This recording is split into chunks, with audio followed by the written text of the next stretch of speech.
again, Andrew. So what happened today was, as you pointed out, we had to make a very difficult decision. It's been a challenging day. We made the decision in the morning to limit the buying of about 13 securities on our platform. So to be clear, customers could still sell those securities if they had positions in them, and they could also trade in the thousands of other securities on our platform.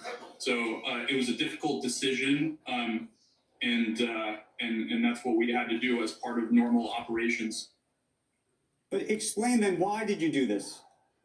Did the SEC call you and tell you you had to do this? Was there a problem inside the company in terms of liquidity, in terms of the amount of deposits that you had to put it in front to the exchanges? What led to this?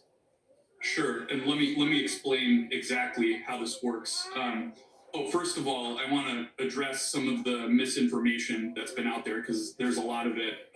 We absolutely did not do this at the direction of any market maker or hedge fund or anyone we route to or other market participants.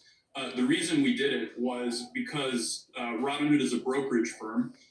We have lots of financial requirements, including SEC net capital requirements and clearinghouse deposits. So that's money that we have to deposit at various clearinghouses. So some of these requirements fluctuate quite a bit based on volatility in the markets, and they can be substantial in the current environment where there's a lot of volatility and a lot of concentrated activity in these names that have been going viral on social media. So we're really in unprecedented times, and in order to protect the firm and protect our customers, we had to lit buying in these stocks. And to be absolutely clear, Go ahead. But it sounds to me, though, that you're suggesting that there was a liquidity problem inside the firm. And my question about that then raises all sorts of new questions about whether there's a systemic issue underneath the system and underneath the company unto itself. No, there was no liquidity problem. And to be clear, this was done preemptively. So we did this proactively, and thousands of other securities remain tradable on the platform. Customers that held these positions were able to sell them. And we're doing what we can to allow buying and to remove these restrictions in the morning. But also, you might have seen Robinhood has been the #1 app in the App Store overall. So we have seen unprecedented interest due to the fact that finance has been culturally relevant in a way that hasn't been before, and these stocks are going viral on social media. And I think it's really interesting to juxtapose against some of the other questions that we've been having before this. Of course, Robinhood stands for everyday investors. From the very beginning, we have stood for investors, opening up access and giving them the ability to trade commission-free in whatever they want. And we've gotten a lot of criticism that, maybe there should be more restrictions. So it pains us to have had to impose these restrictions, and we're going to do what we can to enable trading in these stocks as soon as we can. But what do you tell the Robinhood investor who says, look at the screen, I'm losing money. You are not allowing me to buy this. And by the way, I'm going to have to sell it for less money because of what you did.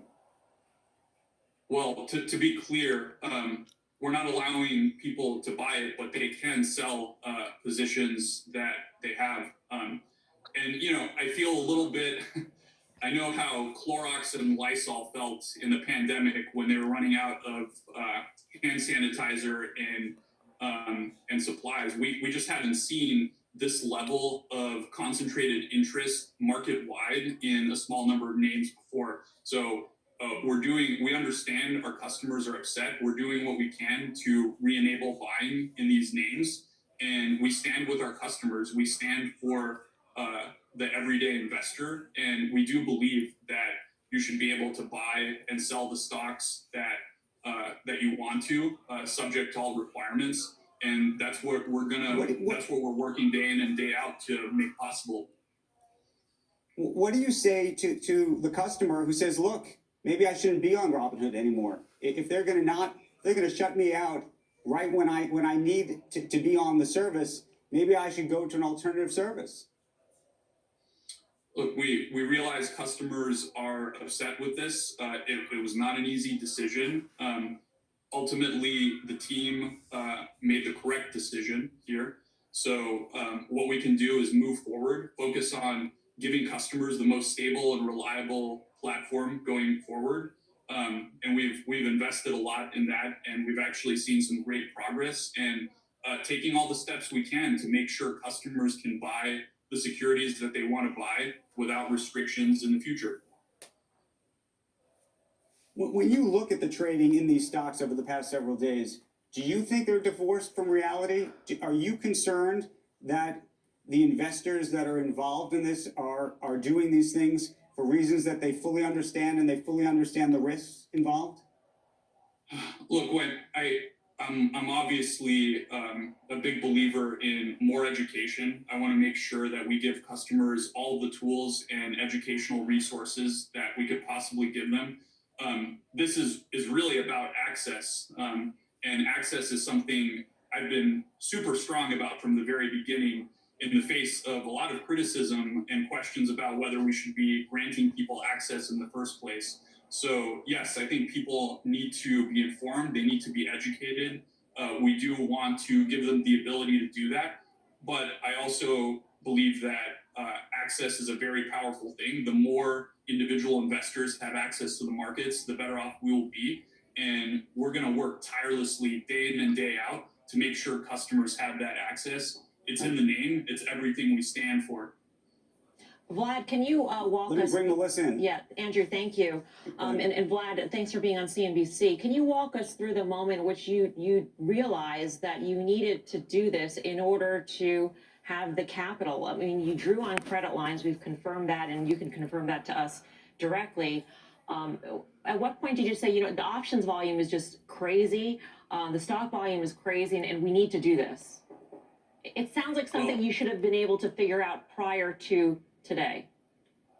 Well, it's interesting because I don't remember a time in the past where social media and the financial system have intersected in such a direct way. So things can go viral on social media, and that can lead to virality in the financial markets. Like I mentioned before, Robinhood's been #1 on the App Store for the last several days, and we've never been #1 on the App Store before. So I don't think anyone could have anticipated that this would happen. And in terms of the credit lines, you mentioned that was really a proactive measure. As I mentioned earlier in the conversation, the deposit requirements that we have at the various clearinghouses govern how much we can allow customers to buy some of these stocks.